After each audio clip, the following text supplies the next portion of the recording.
Yo, bienvenue sur cette game. Le game vient de terminer là. Franchement, c'était un match super intense. Bronson a fait son game. Hein. Il a fait son game, franchement, c'est un game qui était très chaud. C'était ça, j'ai pas suivi les précédents rounds. Et franchement, là, j'avais oublié à quel point Siakam il était chaud. J'avais vraiment oublié à quel point ce mec était chaud. J'avais même 15 mois oublié que ce mec, c'est un champion bien en fait. Qu'est-ce qu'il est fort ce bâtard. Qu'est-ce qu'il est fort. Il était partout. Intérieur, extérieur. Il a tout bousillé. C'est une dinguerie. En fait, sur cette série-là, je savais que voilà, ça allait être des matchs très serrés parce que contrairement à Minnesota, Pacers c'est une équipe qui joue dur, qui joue fort aussi.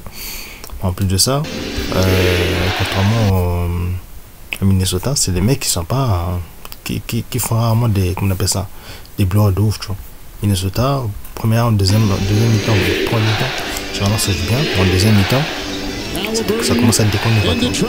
Là où les Pacers, peu importe qu'ils fassent un bon match ou un mauvais match, c'est quand même de rester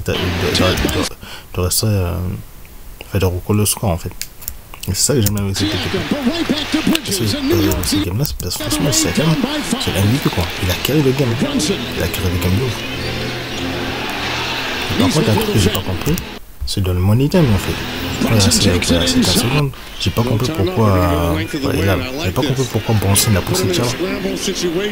Tu vois, moi je m'attendais en fait, là, je m'attendais à ce qu'il, enfin, quand j'ai vu l'action, je m'attendais à ce qu'il fasse une fin de tir limite, la balancer là-bas, dans le corner où l'envoyer à 4 quoi, tu vois. Mais là il a pris le tir. Ça peut rentrer, tu vois. C'était contesté, mais c'est un tir difficile pour moi, tu vois. C'était un tir difficile pour moi, tu vois. J'ai pas compris pourquoi la prendre sur cette difficile.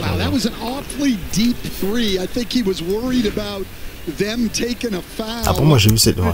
C'est là en fait, moi je me suis dit, il va faire semblant, il va faire la 4, il va la faire la 4, et 4 il va tirer parce que sur ce game là, 4, à mi-distance, il était pas ouf.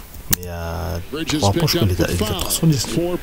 Et maintenant, c'est fait une action comme ça. Et puis derrière, bah, ouais. Et là, il a fait une faute là.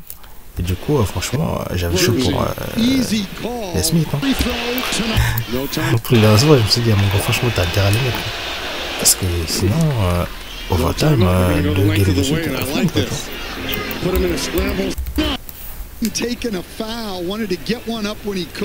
C'est sûr, c'est dur, hein. Même s'il a l'air simple comme ça. Je comprends, hein, qu'il soit déçu comme ça, c'est le basket, hein. On va là 2-0 et franchement ça va être très compliqué de revenir parce que d'après le stade que je viens de voir hein, sur le game, c'est que en conférence de finale, les équipes comme 2-0, le record de victoire est de 76 sur 6. 76 56 défaites. Donc et ça c'est un record all-time. Donc on peut dire que là, honnêtement, le pourcentage de Knicks pour revenir, il est quasiment de... On est en dessous de 10%, je pense. C'est une dinguerie. C'est une dinguerie là, vraiment. Ils pourraient aller chercher l'avantage aux Pacers, chez eux. Franchement, ça va être compliqué. Je vais pas dire que c'était pas possible. Il y a quand même 10% de chance que ça arrive, parce que comme je l'ai dit, on est sur 76-6 en termes de... le chien a arrêté à...